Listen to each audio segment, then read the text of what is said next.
To set stop loads in Thinkorswim, there are multiple methods to choose from. The first option involves using the Monitor tab, where you can view your open positions.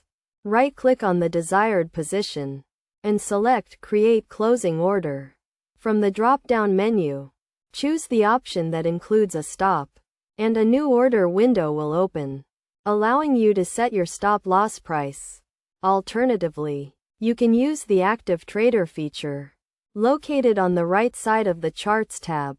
Click on the price label where you want to set the stop load.